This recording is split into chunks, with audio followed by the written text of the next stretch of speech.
Cabin mate 24 hours study hall and work space mobile app download చేసుకుని ఇప్పుడే మీ cabin book చేసుకోండి. నమస్తే, welcome to Suman TV. నేను మానస. పాకిస్తాన్ లోని పంజాబ్ ప్రావిన్స్ కిరానా హిల్స్ లో అణు బాంబ్ లీక్ అయినట్టుగా వార్తలు వస్తున్నాయి. ఈ నేపథ్యంలోనే అక్కడి నుంచి ప్రజల్ని భయాందోళనతో ప్రజల్ని తరలిస్తున్నటువంటి పరిస్థితులు కూడా న్యూస్ లో మనం చూస్తున్నాం. మరి ఈ నేపథ్యంలో నిజంగా అక్కడ అణు బాంబు లీక్ అయిందా, అసలు అక్కడ పరిస్థితి ఏ విధంగా ఉంటుంది అనే విషయాన్ని మనకి తెలియజేయడానికి మనతో పాటు ఉన్నారు లైవ్ లో ఎక్స్ ఆర్మీ కల్నల్ బిబి రావు గారు. వారితో మాట్లాడదాం. హలో సార్, నమస్తే. పాకిస్తాన్ లోని పంజాబ్ ప్రావిన్స్ లో కిరానా హిల్స్ లో మనకి అణు బాంబ్ లీక్ అయినట్టుగా వార్తలు వస్తున్నాయి. అయితే దీనికి సంబంధించి ప్రజలు కూడా అక్కడ భయాందోళన చెందుతున్నటువంటి పరిస్థితిని మనం వార్తల్లో వింటున్నాము. ఇందులో వాస్తవం ఎంత అంటారు? నిజంగా అక్కడ అణు బాంబు లీక్ అయిందంటారా? కేటగిరికల్ డీసీఎం బ్రీఫింగ్ లో ఎవరో జర్నలిస్ట్ ఈ క్వశ్చన్ అడిగారు, కిరానా హిల్స్ అనే దాని మీద అటాక్ అయిందా అని.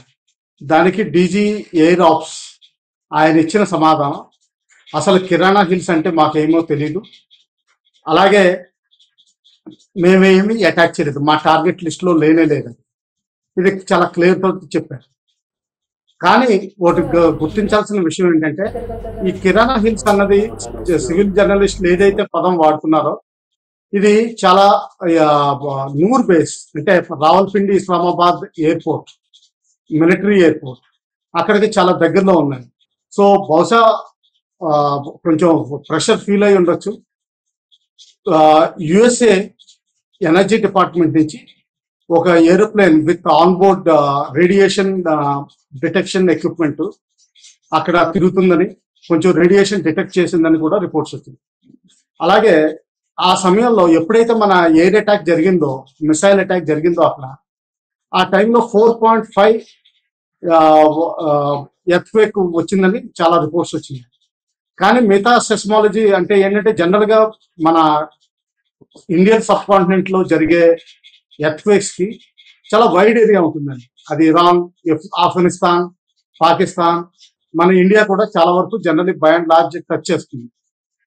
ఈ ఎర్త్క్వేక్ ఏదైతే వచ్చిందో అది కేవలం పాకిస్తాన్ రావల్పిండి ఏరియా సెంట్రిక్ గా చూపిస్తుంది. సో ఆ విధంగా ఏంటంటే ఒక విధంగా అనుకోవచ్చు, అంటే చేసిన ఎయిర్ స్ట్రైక్ ని బట్టి ఆ మిసైల్ రైట్ ప్లేస్ లో తగిలిందని. సర్గోదా ఎయిర్ స్పేస్ దగ్గర మన వాళ్ళు అటాక్ చేశారు అంటే ఆ ఎఫెక్ట్ 20 కిలోమీటర్ల దూరంలో ఉన్నటువంటి ఈ కిరానా హిల్స్ పైన పడింది అని చెప్తున్నారు. సో ఇది కరెక్టే అంటారా? మనం నరేంద్ర మోడీ గారి నిన్న స్పీచ్ లో ఒక వాక్యం గుర్తుపెట్టుకోవాలి, ఇటువంటి న్యూక్లియర్ బ్లాక్ మెయిల్ ఇంకా ఫ్యూచర్ లో పనిచేయదు అన్నారు. ఆయన అటువంటి స్టేట్మెంట్ ఇచ్చారంటే దానికి చాలా బలవత్తరమైన కారణం ఉండాలి. అలాగే దానికి total scientific basis and technical basis ఉండాలి. అలాగే దానికి వెరీ స్ట్రాంగ్ ఫౌండేషన్ ఉండాలి. ఆ విధంగా అనుకుంటే సార్, అక్కడ కిరానా హిల్స్ లో ఉన్నటువంటి ప్రజల్ని కూడా ఈ భయాందోళనతో అక్కడ నుంచి తరలిస్తున్నట్టుగా కూడా వార్తలు వస్తున్నాయి. ఇది ఎంతవరకు వాస్తవం అంటారు?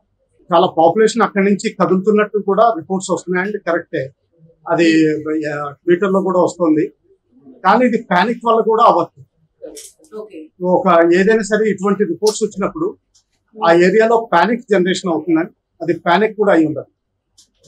కానీ కొన్ని రిపోర్ట్స్ ఏంటంటే, ఇప్పుడు నిన్న నరేంద్ర మోడీ గారి స్పీచ్ వింటే న్యూక్లియర్ బ్లాక్ మెయిల్ మన మీద ఇంకా పని చేయదని క్లారిటీతో చెప్పారు.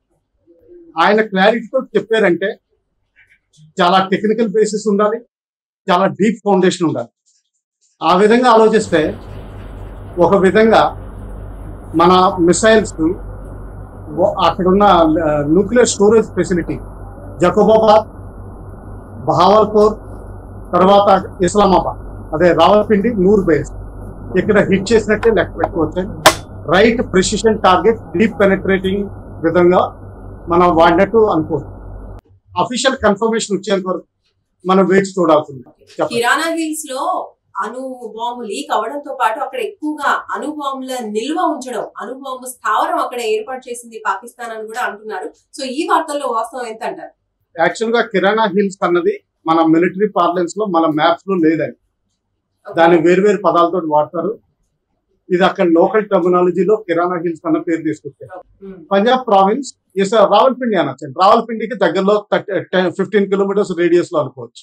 ఆ విధంగా అనుకోవచ్చు. అక్కడ స్ట్రాటజిక్ ఫోర్సెస్ వాళ్ళ ప్లానింగ్ డివిజన్, వాళ్ళ హెడ్ క్వార్టర్స్ ఉన్నట్టు మీడియాలో ఐడియా ఉందండి. కొన్ని రిపోర్ట్స్ ఏంటంటే ఓటమో వాళ్ళ పాత X director general strategic planning last 72 hours లో చాలా బిజీగా తిరుగుతున్నారు. అంటే ఏంటంటే మన అనుమానం ఏంటంటే ఆయన్ని కన్సల్టెన్సీకి పిలిచినట్టు, ఎందుకంటే ఆయన ప్లానింగ్ చేశారు కాబట్టి ఆయన్ని కన్సల్ట్ చేసినట్టు మన ఓటాను. అలాగే కొంతమంది అమెరికన్ రిపోర్టర్స్ ఎవరైతే డీప్ రీసెర్చ్ చేస్తారో వాళ్ళు కొన్ని ఫ్లైట్స్ ట్రాక్ చేశారు. ఈజిప్ట్ లో బొరాన్ ఎక్కువ దొరుకుతుంది. ఆ బొరాన్ అక్కడి నుంచి మిలిటరీ కార్గో ప్లేన్స్ లో రావల్పిండి తిరుగుతున్నట్టు కూడా రిపోర్ట్స్.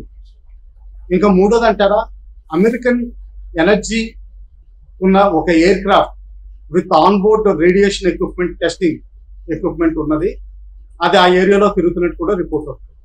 ఇది ఒక విధంగా డ్రిల్ అనుకోవచ్చు. ఒకసారి డ్రిల్స్ కూడా జరుగుతాయి. ఈ డ్రిల్స్ లో ప్యానిక్ కూడా క్రియేట్ చేసి ఉండొచ్చు.